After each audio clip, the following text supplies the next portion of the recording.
Hello and welcome to the midweek radio chat.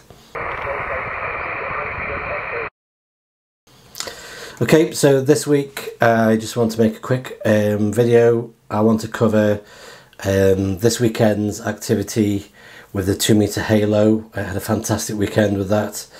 I want to talk about the muddyhill net. This is an idea that we've generated on the comments on the channel about arranging a meetup, a net in a sked of some type. So I'll talk about that in a few minutes, and then I'll read through some of the comments as well, because as always, some fantastic comments coming in. So thank you guys as well. I'll do my usual midweek glasses clean, because I always tend to leave a smudge on. Okay, so this weekend I went out for an overnight camp up in the Peak District. Had took the 2 meter halo that you've seen on the channel, I built on the channel, took it out for its first real field test. So clipped onto the back of a very large rucksack.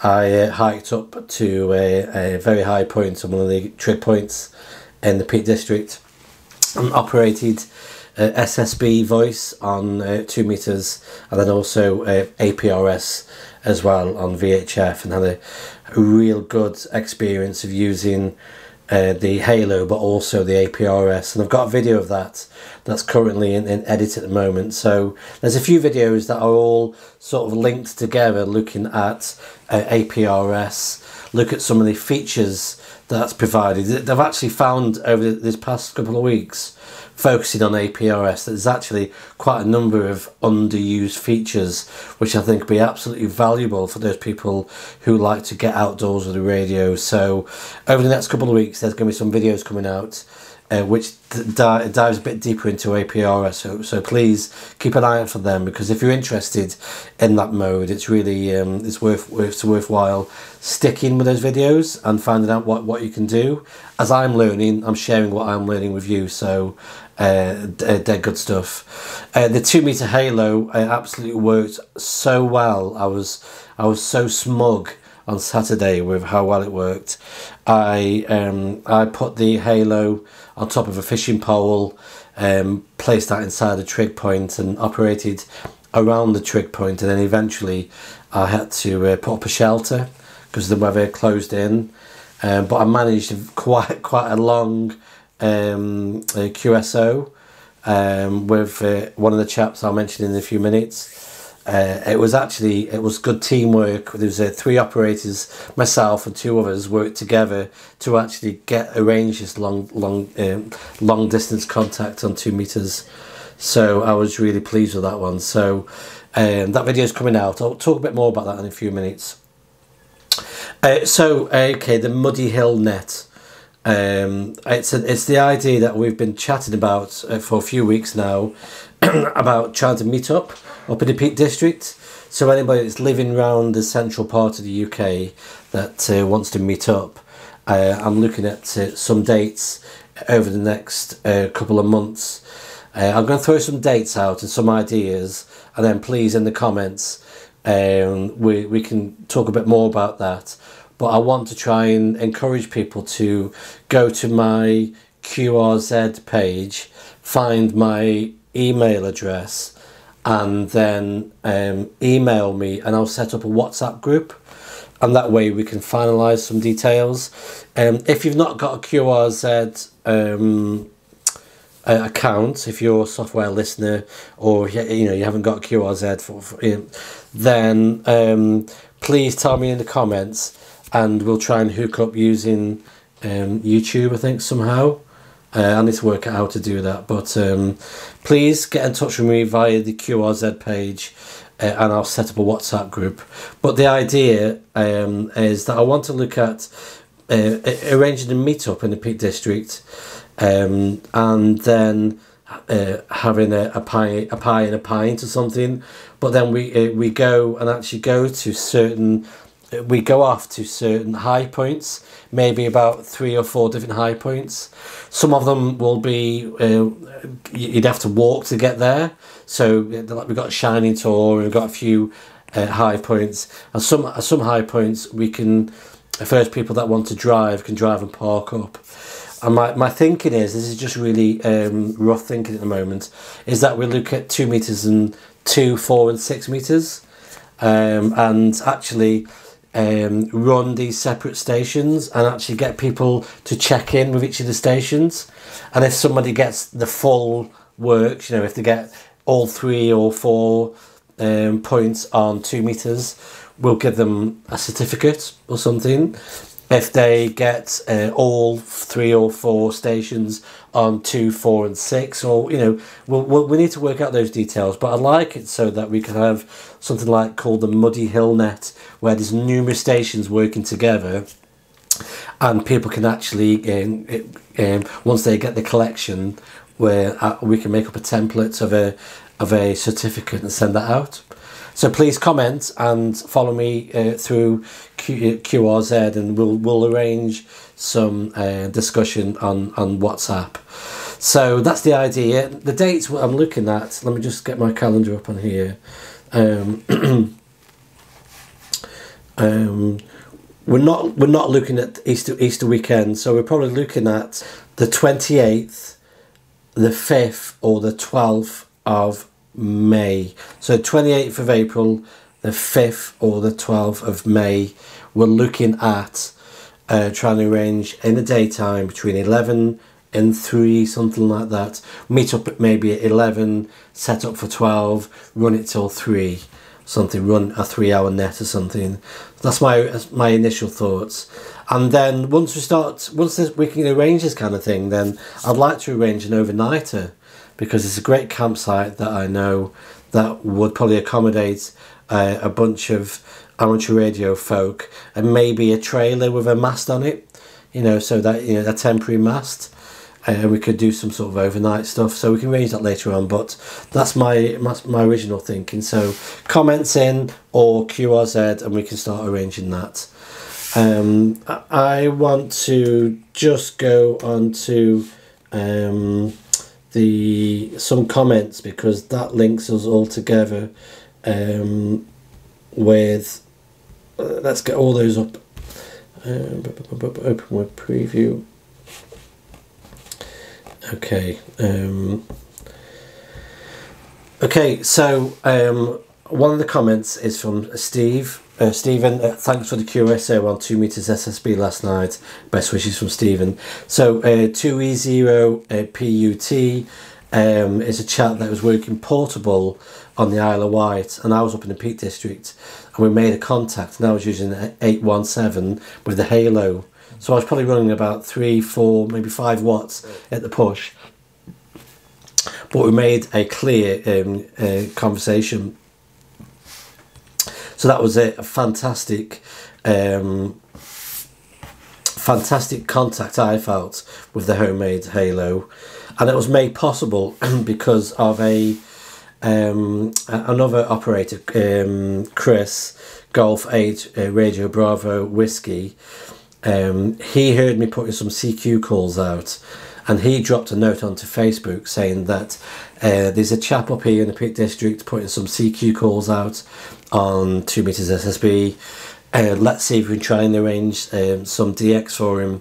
And because of Chris's work, Steve got wind of it, I think via Facebook, and it all worked out. All 3 of us had a conversation eventually as well, so I was really pleased with that. And so thank you, Stephen, thank you, Chris, that was fantastic.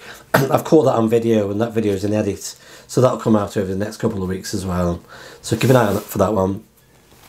Rob Duncan, he commented on a previous video I made when I was having some difficulty operating radio from the car, and he says, it made me laugh, just said, just drill a hole in the roof, that'll fix the SWR.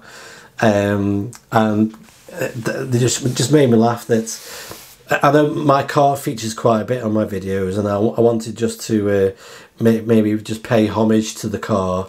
It's taken me many miles up into the peaks and all sorts of places, and the car's actually got a name. So my daughter and I have called the car, the car is called Unbelievable Jeff, And for the UK people that might watch Sky Sports, that is they might recognise that phrase. But Unbelievable Jeff is the name of the red car that I drive about. It's a fantastic car. It really gets me about. But I can't drill into that car very much. Well, I can't drill into it at all because it's a car that's on sort of lease hire almost. It's sort of like a lease purchase. So I don't want to damage the car. I don't want to drill through the body of it. So I've got a previous video on what I've done to try and get radio working in the car. So I thought I'd just pay homage to the Unbelievable Jeff. It really is important to have a decent car that you can trust getting out and about. Napa, great stuff. I've been a fan of APRS for several years now. It's really good to see you getting out to experiment in your area. He's used the AC radios, but after watching the videos, he's now trying the new. He's bought a new Kenwood THD74 for APRS. The Kenwood's fantastic radio for the display and for how to operate APRS. And there are so many features that go underused in it. And as I mentioned earlier, I've started to reveal some of those features. Plus, you can also Bluetooth into that Kenwood as well, so you can use a tablet and a phone, maybe a computer as well. Yeah, you can use a computer with it as well. I've started to try and use. Have I got it here somewhere? I have got a Bluetooth TNC that I bought, MobiLink. Is it MobiLink? MobiLink TNC. I've been trying to connect that to some of the cheaper radios. I've not had much joy yet. It does work, but I need to actually spend a bit of time to actually demo how that works, so that APRS can be something that fits a smaller budget as well. Because I know that I tend to talk about some of the high-end radios that I've got, but I also want to try and cover how we can do things on a lesser budget, but still try to maintain the quality of the radio experience as well. Really good to see that somebody else is getting to APRS. I think it's really important that we should actually play around with this mode. There's a lot of fun yet to be had from that. Future video ideas, introduction to PSK, the Wolfie Link or the Mini. I've got a Wolfie Link, but I haven't got the Mini Pro SC. How PSK QSO is done. Yeah, okay, that's a. I have started to get more into PSK 31. I've started to introduce that into some of the videos coming up. I will go into a bit more detail about PSK because when you're operating it from a portable setup and you haven't got some of the luxuries you have at home, a large keyboard and large screen and you know, the freedom to relax and do keyboard to keyboard. So I think for me, I learn more by putting myself under stricter conditions. So I'll be, once I've started to learn more about PSK 31 under stricter conditions, out and about, and you know, in a very windy condition, dark conditions, then I'll be able to share some of that learning, because that might then help for those people who have a home setup. Hopefully my learning will transfer to the home as well. So yes, I'll do more into PSK 31. Stuart, hi Carl, great video and inspiring, loved the radio in the wild. I think this was on that last video that came out last weekend. Got an 817 and Samsung Tab, which is similar to what I've got, but not sure how to connect the two together. I think you might use a Mini Pro SC. I don't use a Mini Pro SC, but I've got a similar device. Would be good to see WinLink in use for sending email as well. Yeah, I've got WinLink working now, so that's going to be introduced more into videos as well. There is a chap on YouTube. Is it Oscar Hotel 8 Sierra Tango Nancy OH8 STN. Fantastic channel. He also does a fair bit around how to set an 817 for digital mode, so that'd be interesting to see that video. I'll try and put a link to it. I will try, but I'll do some as well. So I'll be trying to reveal how I do some of the stuff, but I wouldn't want to just copy somebody else's video. If there's a great video already there, then I'll point to that one, but I will try and cover some of that in what I do as well. So fantastic comments coming in, really great stuff, so thank you very much.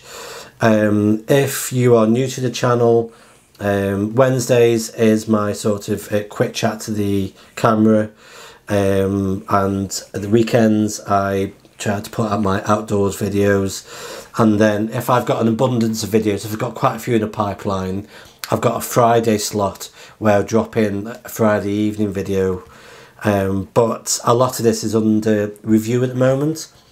I really want to think about, I'm considering doing some sort of live stream, but a live stream that mixes a little bit of construction, fixing, repairing, you know, getting under the skin of some stuff, and then maybe have a bit of radio on, so doing a bit of radio, a bit of construction, and then maybe even setting up some type of echo link so people can call while I'm actually doing stuff. So I'm thinking maybe trying to pull together a live session. This is just ideas at the moment. We're coming into spring and summer now, so it might be that we have a little change around with the midweek chat. I don't know yet. It's all just under review here at you know, at the station. So that's it for today. Please keep the comments coming in. Don't forget to get in touch about the Muddyhill net. We are looking at, for the moment, at 2, 4 and 6 meters, because it'd be great to get some activity on there.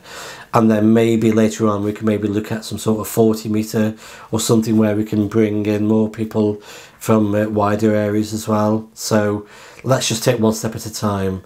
But thank you very much for being part of the channel.